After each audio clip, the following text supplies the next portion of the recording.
Welcome to our village. Nikki, we are going to see about cooling towers. So, what is a cooling tower and where it is used, and what are the parameters that we have to measure to make the performance of the cooling tower good?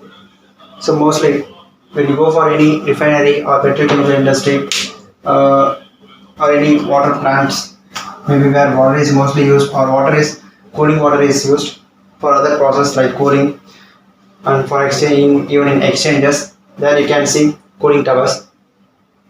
There are many types. Mostly you can see natural draft cooling towers. Natural draft cooling towers are it will be having more height of more than 200 meters. It will be like concrete towers. Mostly you will see these types in refineries. So because it will be more than 200 meters, these will be used when there are large heat duties, like you are having higher capacity of water, large 1000 meter cube, like that. If you go for higher capacity of cooling water, that has to be cooled. There has to be temperature to be reduced. So for the higher duties, in those cases you can see natural draft cooling towers. Okay.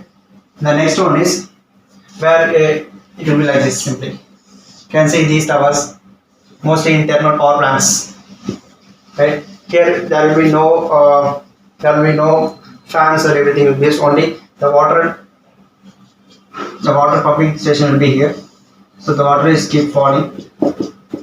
So because of the natural draft, it is getting cooled. So the temperature will be reduced. Then the same water will be pumped to the process area. Wherever it will be used, it will be used to exchanges or some cooling purposes like that. So this is natural draft. And the next thing is forced draft or induced draft, you can say.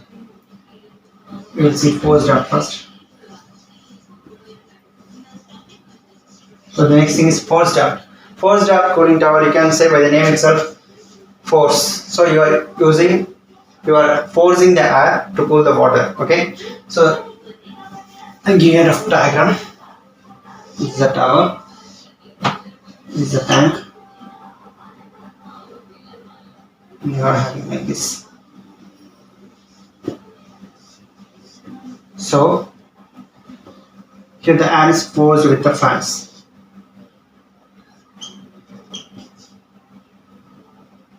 Either on both sides or single side, it depends. So water is falling from the distributor like this. So the air is going upwards. So the air upwards, the water downwards. So the air we are forcing with the external fans. So this is called forced draft. So we are forcing the air to cool the water to the required temperature, or maybe based on some delta T. Okay. So this is the forced draft. The next thing is induced draft.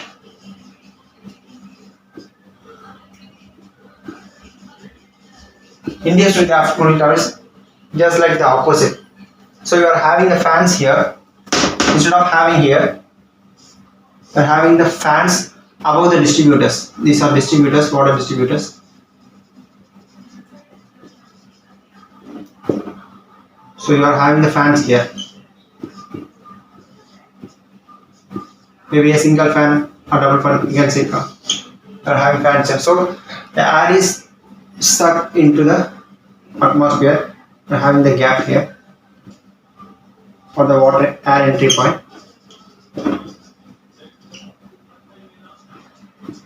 So here the air is sucked. It is being pulled in. So while air is flowing inside, the water is cooled. So that's how it works. So this is also a counter flow. So these are three differences: natural draft, forced draft, induced draft. Based on where the air is whether the air is pulled or it is forced, it will vary. Okay. And one more thing is that we have cross flow also. So that is another concept. So for cross flow, you are having like this. I'll draw a small diagram.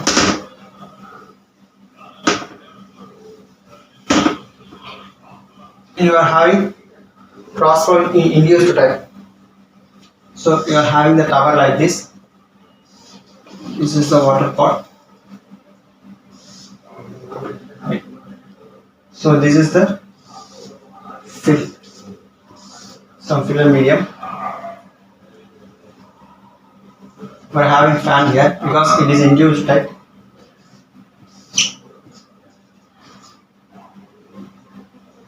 So through these fills, the air get enters. The water falls down here. These are the distributors.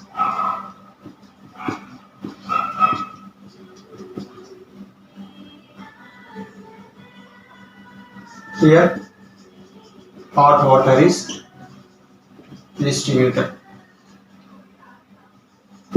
Okay, so the water is distributed here. These are called fills. It is filled with some like mesh-like material, something like that. So through these fills, the water keeps flowing.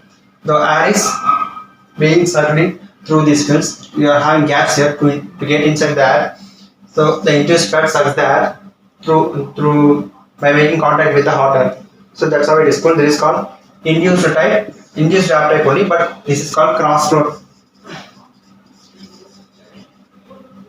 Cross flow towers, because the airflow is from the cross side, okay, and both the sides. But in other cases, those are counter type, except this case is cross flow. Okay, these are the three types.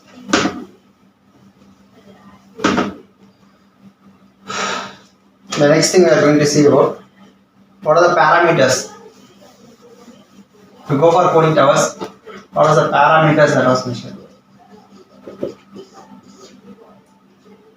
First one is wet bulb temperature, which is very important for the cooling tower performance. The next thing is dry bulb temperature.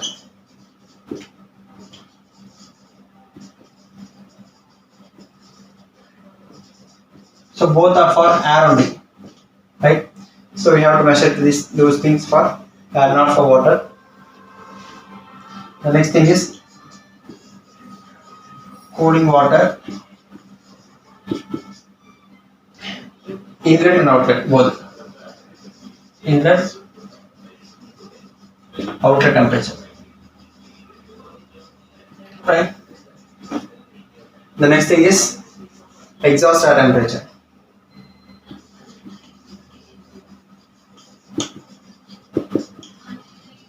After cooling, the air will come out of the system. So the exhaust air temperature is also very important.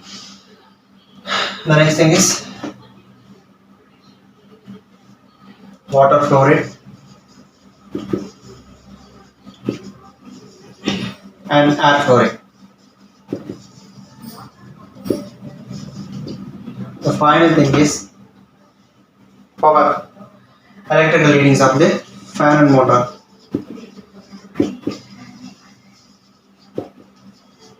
Fan and motor and the electrical equipments used. So these are the parameters that should be measured to ensure the performance of the cooling tower. Okay guys, that's all for today. The next class I will tell you where we are using, what are the calculations that we are using for input temperature, variable measure, why we are using it, and how to calculate the effectiveness and how to find the approach, everything you will see. Thank you guys.